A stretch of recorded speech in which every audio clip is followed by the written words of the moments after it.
찬송가 288장 예수를 나의 구주 삼고 함께 찬송하시겠습니다.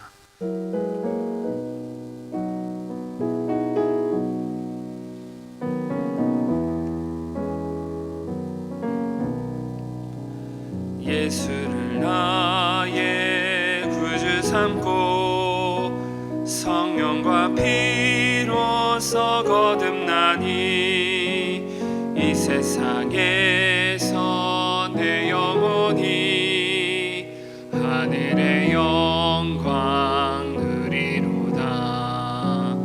이것이 나의 간증이요 이것이 나의 찬송일세. 나 사는 동안 끊임없이 구주를 찬송하리로다.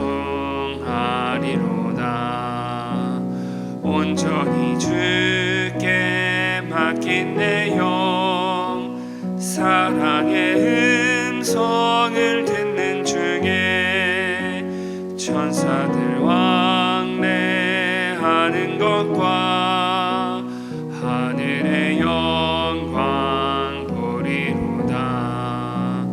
이것이 나의 간증이요 이것이 나의 찬송일세.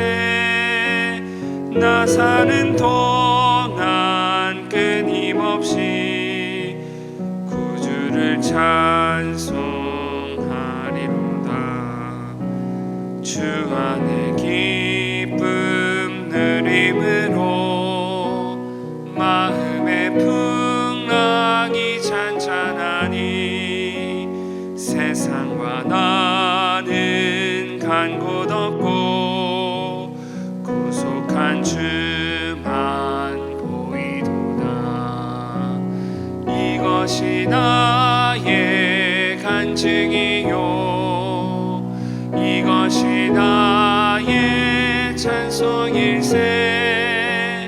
나 사는 동안 끊임없이 구주를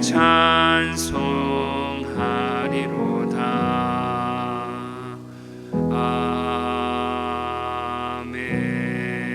아멘. 기도하겠습니다. 하나님 아버지 감사합니다. 오늘도 우리를 기억하사 은혜의 자리로 인도하시고 하나님 앞에 예배함으로 하루를 시작하게 하시니 감사드립니다. 이 시간 사모함을 가지고 나온 주의 성도들이 은혜를 구할 때 하늘의 은혜로 역사하여 주옵소서. 말씀을 들을 때 그 말씀이 심기워져 열매 맺게 하시고 말씀 붙잡고 기도할 때 기도 응답의 열매를 받아 누리는 성도들 되게 하여 주옵소서. 그래서 우리 성도들의 삶의 영역이 광야가 변하여 아름다운 밭이 되고 숲이 되는 역사를 누리게 하옵소서. 성도들의 생업과 가정과 자녀들 가운데 늘 때를 따라 돕는 은혜가 있게 하시고 받은 은혜를 통해 날마다 하나님께 영광 돌리게 하여 주옵소서. 감사드리며 우리의 구원자 되신 예수 그리스도의 이름으로 기도드리옵나이다. 아멘. 함께 하나님 말씀 보겠습니다. 오늘 우리에게 주시는 하나님의 말씀은 누가복음 18장 18절에서 30절까지의 말씀입니다. 누가복음 18장 18절에서 30절까지의 말씀.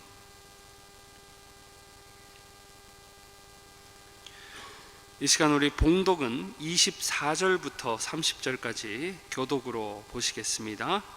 24절부터 보겠습니다. 예수께서 그를 보시고 이르시되 재물이 있는 자는 하나님의 나라에 들어가기가 얼마나 어려운지 낙타가 바늘귀로 들어가는 것이 부자가 하나님 나라에 들어가는 것보다 쉬우니라 하시니 듣는 자들이 이르되 그런즉 누가 구원을 얻을 수 있나이까? 이르시되 무릇 사람이 할 수 없는 것을 하나님은 하실 수 있느니라. 베드로가 여짜오되 보옵소서. 우리가 우리의 것을 다 버리고 주를 따랐나이다. 이르시되 내가 진실로 너희에게 이르노니 하나님의 나라를 위하여 집이나 아내나 형제나 부모나 자녀를 버린 자는 함께 있습니다. 현세 여러 배를 받고 내세 영생을 받지 못할 자가 없느니라 하시니라. 아멘.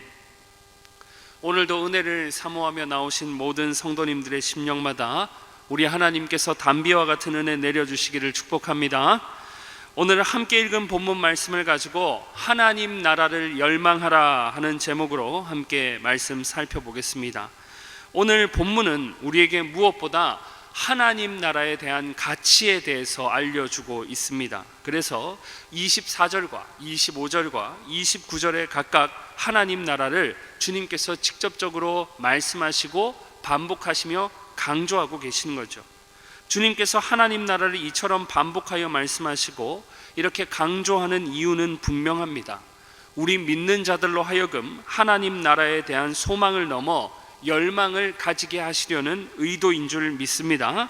그래서 우리가 오늘 이러한 본문을 살펴볼 때 하나님 나라에 대한 열망에 대해서 점검하고 확신하여서 기쁨과 감사에 충만한 삶으로 세워지시기를 축복합니다. 먼저는 우리가 하나님 나라를 열망하기 위해서 우리의 기준이 명확해야 된다는 사실입니다. 오늘 본문에 보시면 주님께 나와 영생에 관하여 물은 사람의 신분이 꽤나 자세하게 기록되어 있습니다. 본문 18절의 기록과 같이 그는 관리였습니다. 원어로 보면 통치자, 군주와 같은 의미를 담고 있는데 오늘날로 따지면 시장이나 도지사 같은 그런 지도자로 이해할 수 있습니다. 이런 관리임을 볼 때 그는 권세를 얻은 자임을 알 수 있는 것이죠. 또 하나 21절에 보니까 율법을 준수하는 사람이었음을 성경이 또한 밝혀주고 있습니다. 20절에 예수님께서 계명에 대해서 언급하시자 21절에 이 관리는 기다렸다는 듯이 내가 이것은 어려서부터 다 지켰다고 자신 있게 대답하는 것이죠. 행위나 겉으로 드러나는 삶에 대해서도 흠잡을 게 없다고 스스로 말하고 있는 것입니다. 이것을 통해 이 사람은 꽤나 인정받는 당시에 명예로운 사람이었다는 것을 알 수 있는 것입니다. 마지막 하나, 이 관리는 부자였다는 사실입니다. 23절에 보시면 그 사람은 하면서 어떤 부자라고 소개해요? 그냥 부자도 아니고 큰 부자더라 성경은 기록합니다. 그냥 부자 정도가 아니라 갑부였다는 거죠. 그래서 종합해보면 이 모든 사실을 종합해보면 이 사람은 관리로서 권세를 가졌고 율법 준수로서 명예를 가졌고 재물을 축적한 부를 가진 사람이었습니다. 그러니까 세상에서 부와 명예와 권세를 가진 그야말로 성공한 사람임을 우리는 알 수 있는 것이죠. 이 관리의 가치 기준은 세상의 부와 명예와 권세였던 것입니다.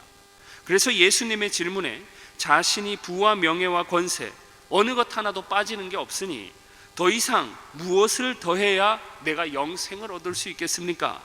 나 정도면 하나님께 인정받을 수 있지 않나 하는 교만한 질문을 던지고 있었던 것입니다. 누가 봐도 그렇죠. 세상에서 부와 명예와 권세를 가졌으면 정말 대단한 것입니다. 모든 사람의 부러움과 존경을 받을 만합니다. 그러나 이것은 어디까지나 세상 가치의 기준인 것입니다. 우리 주님께서 말씀하신 가치의 기준은 세상에 있지 않았습니다. 그래서 이런 관리의 질문과 대답에 주님께서는 말씀하시죠. 22절에 아직도 부족한 것이 한 가지 있으니 너가 지금 전부라고 생각하는 그것 곧 내게 있는 재물을 다 팔아 가난한 자들에게 나누어 주어라. 그리하면 하늘의 보화를 받게 된다. 풀어서 말하면 이런 겁니다. 너는 지금 너가 가진 부와 명예와 권세를 자랑하고 있는데 그래서 이 부와 명예와 권세를 얻고도 갖지 못한 아까 질문한 영생을 절대적 가치의 하나님 나라와 그 상급을 누리고 싶다면 절대적인 가치를 지니는 하나님 나라를 위해서 기꺼이 네가 자랑하고 있는 너의 전부라고 여기는 그 부와 명예와 권세를 다 팔아서 가난한 사람들에게 나누어 주어라 하는 것입니다. 하나님 나라 영생에 대한 가치를 그 모든 것을 갖고도 얻지 못해서 가치를 열망한다면 정말 가치 있게 여긴다면 네 전부를 다 팔라는 거예요. 그러니 주님 말씀은 어디에 더 가치가 있다는 것입니까? 하나님 나라인 줄 믿습니다. 주님께서 말씀을 통해 무엇이 정말 가치 있는지를 이 가치관이 어긋난 부자로 하여금 주님께서는 지금 친히 깨닫도록 바로 잡아주고 계시는 거예요. 그래서 우리 주님께서 마태복음 13장 44절에도 이런 말씀하셨죠. 천국은 마치 밭에 감추인 보화와 같으니 사람이 이를 발견한 후 숨겨두고 기뻐하며 돌아가 자기의 소유를 조금만 팔아 다 팔아 그 밭을 사느니라. 이게 천국에 대한 제대로 된 가치관입니다. 너무나도 소중하고 절대적이고 유일한 가치를 지니기 때문에 영생과 구원과 하나님 나라가 자신의 소유를 다 판다는 거예요. 자기의 소유를 다 팔 만큼 천국은 이와 같이 값으로 매길 수 없는 절대적인 가치를 지니는 것임을 믿습니다. 지금 본문의 주님께서도 부의 절대적인 가치 기준을 둔 이 관리에게 정말 절대적이고 최고의 가치가 무엇인지를 그래서 명확하게 알려주고 계셨던 것입니다. 그러나 여전히 자신이 가진 세상 가치의 기준을 포기할 수 없어서 본문 23절에 보니까 크게 근심했다라고 기록하고 있습니다. 사랑하는 여러분, 오늘 여전히 세상에서 살아가는 우리도 이 말씀 앞에서 우리의 가치관을 점검해 볼 수 있어야 합니다. 날마다 망각하기를 잘하고 유혹에 이끌리기를 잘하는 우리입니다. 주 예수보다 더 귀한 것은 없다고 말하고 알고 믿고 찬양하면서도 정작 교회 밖에서 세상에 나가서는 세상의 가치를 두고 세상 방식을 따라 살기를 잘하는 우리들이 아니겠습니까? 그래서 주님은 연약한 우리를 위해 오늘도 변함없는 말씀을 통해 알려주고 계신다는 사실입니다. 세상의 부와 명예와 권세는 이 세상에서만 유효한 것이고 오늘 본문에 기록된 영생과 구원과 하나님 나라는 말 그대로 영원하고 절대적인 것임을 우리는 세상 가치에 익숙해져 있는 가운데도 절대 이 가치를 놓쳐서는 안 되는 것입니다. 항상 기뻐하고 쉬지 말고 기도하고 범사에 감사하듯이 여러분 다른 방법이 없습니다. 우리는 항상 범사에 하나님 나라에 대한 이 가치를 붙잡고 살아야 될 줄 믿습니다. 그렇게 할 때 이 분명하고 절대적인 가치관이 우리로 하나님 나라를 더욱 열망하게 하고 거기로부터 기쁨과 감사를 누리게 할 줄 믿습니다. 나머지 하나 우리가 하나님 나라를 열망하는 자로 살아가기 위해서는 하나님 나라를 누리게 되는 분명한 방법을 아는 것입니다. 그 방법은 전적으로 주님을 믿고 따르는 것입니다. 오늘 본문 18절에 관리, 이 부자는 어떻게 해야 영생을 얻을 수 있는지 물었고 주님은 분명히 방법을 알려주셨습니다. 방법은 명확했어요. 너가 가진 전부를 다 팔아서 가난한 자들에게 나누어 주어라. 그런데 여기서 끝이 아니죠. 22절 끝에 보면 그리고 와서 나를 따르라 말씀하셨죠. 그러니까 단지 재물의 문제만 해결한다고 끝이 아니라는 것입니다. 처음에는 제자들도 재물로만 이해했어요. 그래서 26절에 보니까 저 부자도 저렇게 재물이 많은데 들어가기 힘든 저 천국인데 그러면 우리 중에 누가 천국에 들어갈 수 있습니까? 질문하는 거죠. 그러자 주님은 조금 질문과 맞지 않는 듯한 대답, 문맥적으로 볼 때 좀 어색한 대답을 하세요. 본문 27절에 이르시되 무릇 사람이 할 수 없는 것을 하나님은 하실 수 있느니라. 이 말은 하나님 나라에 들어가는 것은 사람의 방식, 인간의 행위나 물질로 가능한 일이 아니라는 것입니다. 오직 하나님의 방식, 은혜인 줄 믿습니다. 그래서 은혜의 하나님은 우리에게 행위가 아닌 무엇을 요구하셨습니까? 믿음을 요구하시는 거예요. 그래서 이 말씀을 이해한 베드로가 28절에서 이어서 말하죠. 우리가 우리의 것을 다 버리고 주를 따랐나이다.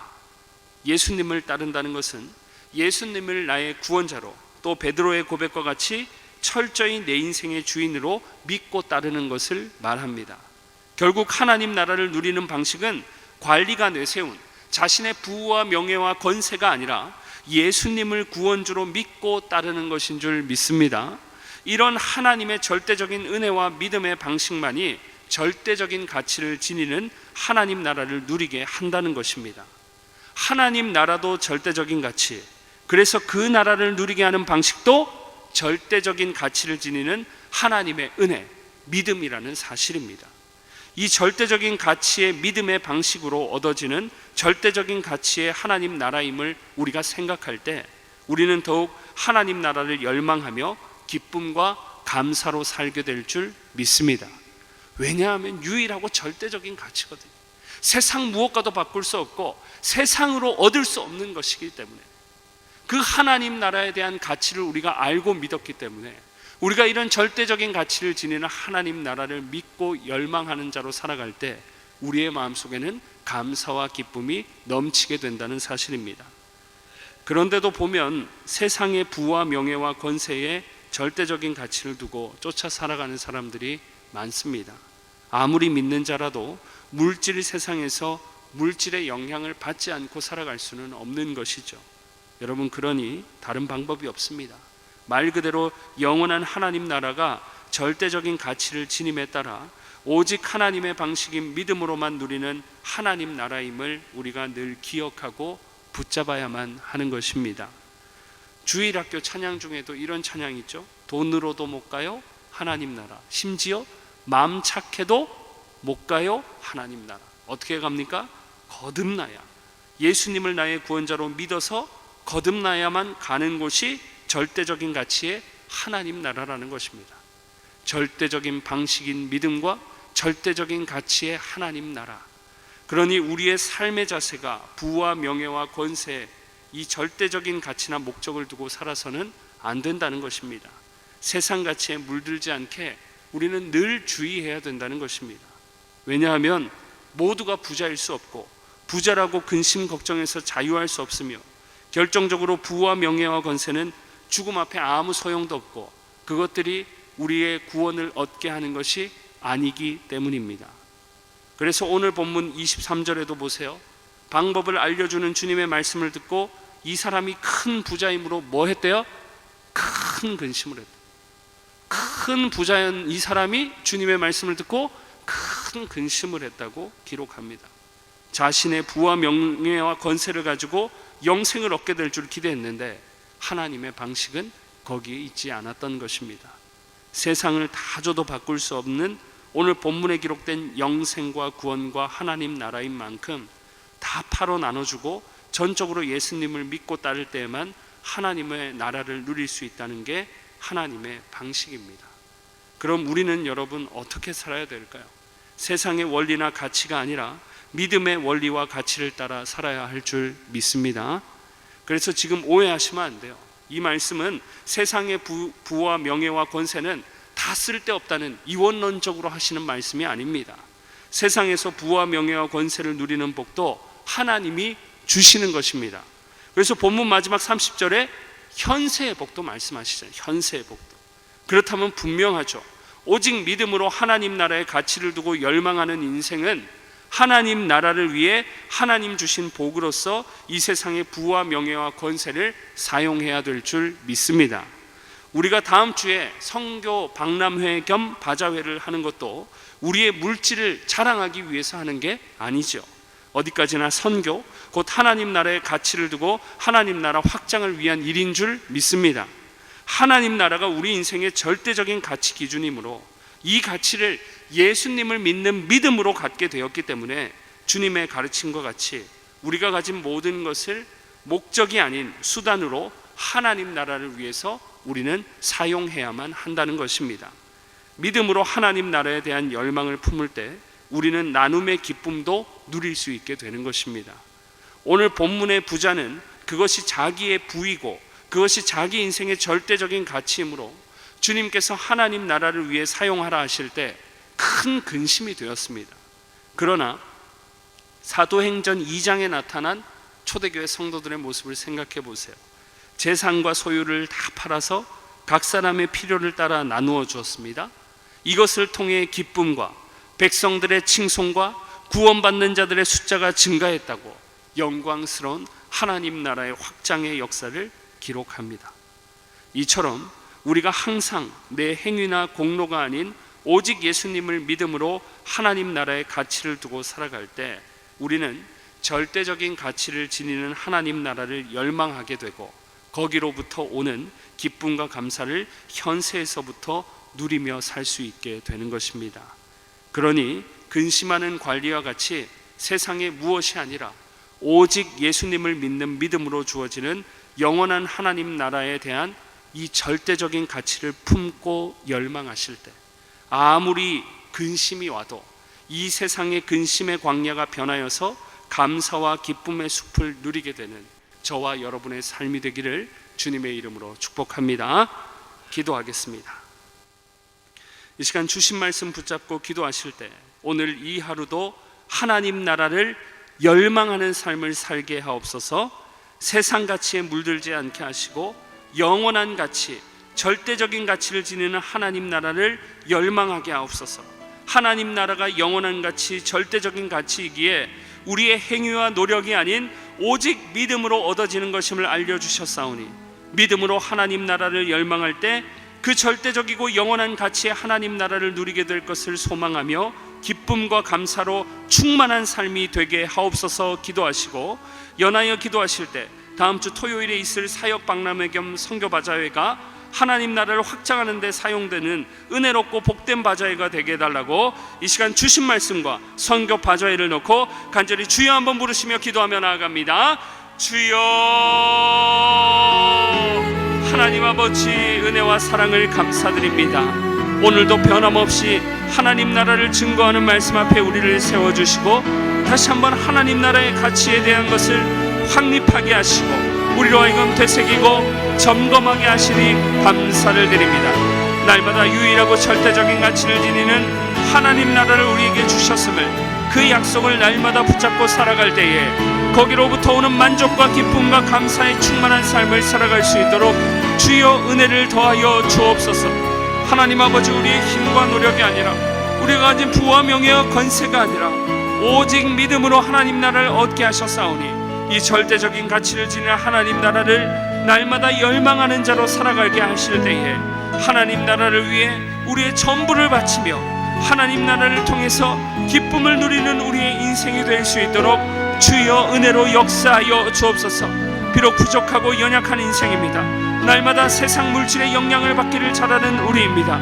하지만 하나님께서 은혜로 역사하여 주실 때 우리의 가치관이 다시 한번 하나님 나라를 향하여 확정되고 확정되어서 온전히 하나님 나라를 꿈꾸며 살아가게 될 줄 믿사오니 하나님 우리에게 확신과 은혜를 허락하시고 하나님 나라를 열망하며 살아갈 때마다 우리의 삶의 모든 광야가 변하여 아름다운 밭이 되고 숲이 되는 놀라운 역사를 경험할 수 있도록 주께서 은혜 위에 은혜로 역사하여 주옵소서. 하나님 아버지, 우리에게 필요한 절대적인 가치 오직 하나님 나라인 줄 믿습니다. 구원과 영생을 허락하신 그 가치를 쫓아 살아가는 인생 되게 하여 주옵소서. 세상의 부와 명예와 권세조차도 하나님 나라와 영광을 위해 사용할 수 있는 우리의 삶이 되게 하여 주옵소서. 물질 때문에 근심하고 하나님 부와 명예와 권세 때문에 권심하는 그러한 자가 아니라 오직 하나님 나라를 위해서 그 모든 것을 사용함으로 기쁨과 감사를 누릴 수 있는 우리의 인생들이 되어지게 하여 주옵소서.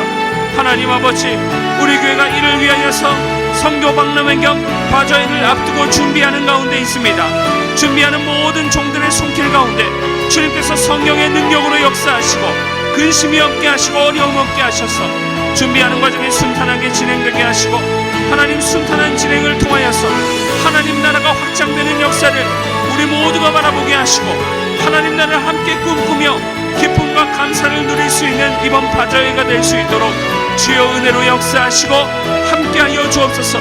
온 교회가 한마음으로 집중하게 하시고 하나님 나라를 함께 꿈꾸며 달려갈 수 있는 우리 교회가 될 수 있도록 주여 성령의 능력으로 역사하여 주옵소서. 우리의 가치관이 하나님 나라에게 확정되게 하여 주옵소서. 세상의 다른 무엇이 아니라 오직 하나님 나라에 대한 열망을 품고 거기로부터 오는 기쁨과 만족을 누리며 살아가게 하여 주옵소서. 어떤 어려움이 올지라도 하나님 나라에 대한 열망을 품고 기쁨과 감사로 살아가는 우리의 인생이 되어질 수 있게 주님 허락하여 주옵소서. 매주 금요일은 성도들의 가정과 목장 사역 그리고 목장의 영혼들을 위해 기도하는 날입니다. 이 시간 기도하실 때 주여 우리 교회의 모든 가정마다 사랑 충만, 말씀 충만, 성령 충만하게 하여 주옵소서. 모든 부모마다 축복의 언어를 주시사 서로 격려하며 축복하는 가정이 되게 하여 주옵소서. 우리 교회 목장에 속한 모든 가정들마다 기쁨과 감사가 넘치게 하여 주옵소서. 성도들의 가정마다 예배가 회복되고 사랑이 넘치게 하옵소서. 환우들에게 회복의 은혜를 주옵소서. 그리고 계속해서 담임 목사님을 위해 기도해 주시고 함께 동역하시는 장로님들과 교역자들이 사랑으로 하나 되어 온 교회가 성령으로 충만한 가운데 부흥의 역사를 이루게 해달라고, 가정과 목장을 위해서 합심으로 기도하신 후에 자유롭게 기도하시면 되겠습니다. 이 시간 기도하실 때 먼저 저를 따라해 주시기 바랍니다. 주여 축복의 언어를 주옵소서. 주여 축복의 언어를 주옵소서. 주여 축복의 언어를 주옵소서. 주여 축복의 언어를 주옵소서. 다 같이 주여 한번 부르시고 합심으로 기도합니다. 주여. 하나님 아버지, 우리 성도들의 가정과 목장 사역을 위해 이 시간 기도합니다. 주여, 우리 교회에 속한 모든 가정마다 하나님 성령으로 말씀으로 충만한 가정으로 세워질 수 있도록